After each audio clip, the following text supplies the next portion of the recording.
Welcome to The Explainer. Today, we're unpacking something absolutely massive. We're talking about a profound journey from the heavy, suffocating noise of everyday societal conformity, what we call the lead, straight into the pure, refined gold of internal sovereignty. It's really all about waking up to your spiritual essence, navigating the crazy chaos of our modern world, and ultimately claiming your inner kingship. So here's our map of awakening for today. We'll start with the dictatorship of Das Man. Move through the Dark Knight Catalyst and spiritual alchemy, step into the hidden spiritual realm, build out the architecture of the nobody, and finally, look at the sovereign return. Let's jump right in. Part 1. The Dictatorship of Das Man. The Unawakened Ego. I want you to stop for a second and ask yourself a really confronting question. Seriously, who is actually living your life right now? I mean, who is really making the choices? Is it you, operating from a place of deep authenticity, or is it just the expectations and norms of everyone around you? It's a tough question, but, well, it's exactly where our journey has to begin.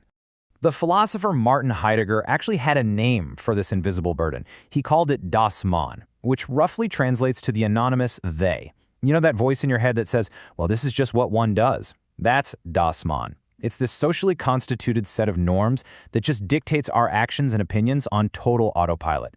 And the real danger here, it gives us a free pass to completely avoid taking authentic responsibility for our own lives. Heidegger calls this the dictatorship of Das Man because it's such a deeply passive state. We just fall in line without even thinking about it. Conformity is honestly a really comfortable cover-up.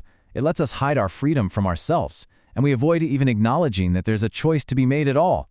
We just blend into the crowd because, let's face it, standing alone causes anxiety.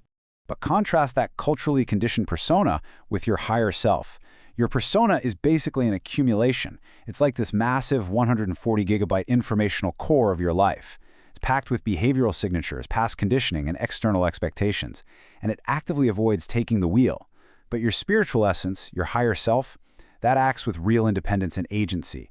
It reconnects you with a deep inner blueprint, operating as a perfectly clean channel for the logos. And by logos, I mean the rational divine structure of the cosmos itself. Part 2. The Dark Knight Catalyst. A wake-up call.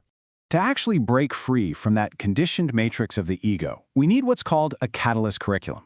We're not just facing internal struggles anymore. We're dealing with massive, data-driven external inflection points. Think about it. The explosion of AI and quantum computing, this relentless information overload we all feel, profound political unrest globally, and totally unpredictable economics.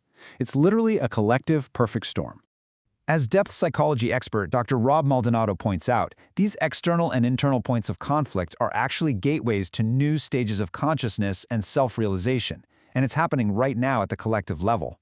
So rather than panicking about the chaos, we need to see these friction points for what they are. They are burning away our false selves to trigger the sovereign awakening. They're prepping us for a massive leap in human potential. Part 3. Spiritual alchemy, turning lead into gold.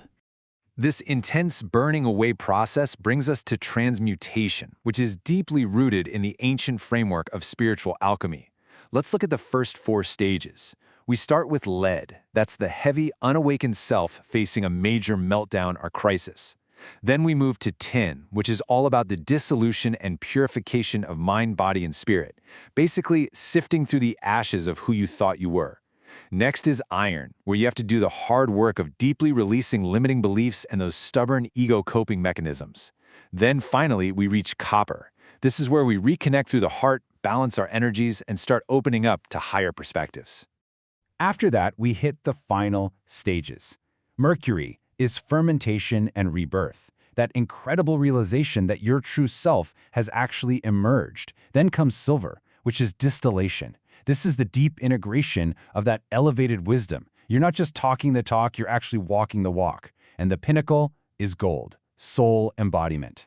This is the full realization of internal sovereignty, where you transcend the heavy limits of the physical world.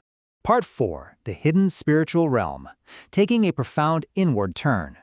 To reach that golden state and actually stay there, you have to look away from the noisy external empire and turn inward. There's this profound realization during the sovereign awakening. I'm not made for this world. I'm made for the hidden world inside. Your true spiritual essence just isn't meant for this chaotic, transactional, physical matrix. We belong to that quiet, hidden spiritual realm. We are essentially sovereign visitors here. But getting to that internal world takes highly intentional work. It demands a fundamental shift in how you think.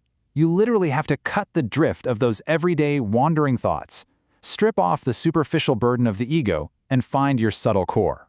It's all about locating that integrative axis running straight through you, so you can experience fundamental consciousness as a unified, totally unbroken dimension of stillness.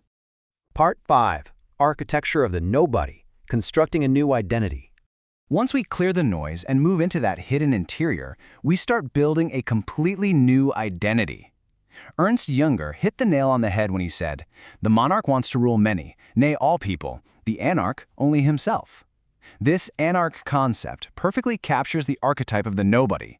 It's this elite internal freedom that just doesn't care about the sovereign claims of society or the demands of the crowd. The anarch only wants to rule oneself. The sovereign nobody completely rejects artificial hierarchies. They've shed all that ego bloat to become a pure, clean channel for the cosmic logos. They've got the sharp, adaptive wit, but absolutely zero malice. And the best part? They have total immunity to psychological conditioning because they know exactly who they are underneath all the noise. There's no arrogance, just absolute, rock-solid certainty and clarity of purpose. Part 6. The Sovereign Return. The Role We Play. So what do we do once we've claimed this inner kingship? Do we just hide away? Absolutely not. We return to the world to practice sacred activism. This is compassion in action. It's marrying your grounded spiritual vision with pragmatic, radical action to transform the planet, but doing it without being consumed or triggered by it. You take your creatively curated works and your informational history and you play the exact hand you've been dealt. You do it as a sovereign visitor, operating with total, unshakable certainty. I'll leave you with this final, vital question to chew on. What will your sacred activism look like?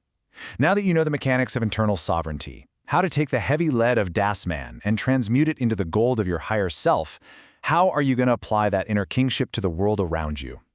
Take that thought with you, keep evolving, and I'll see you on the next explainer.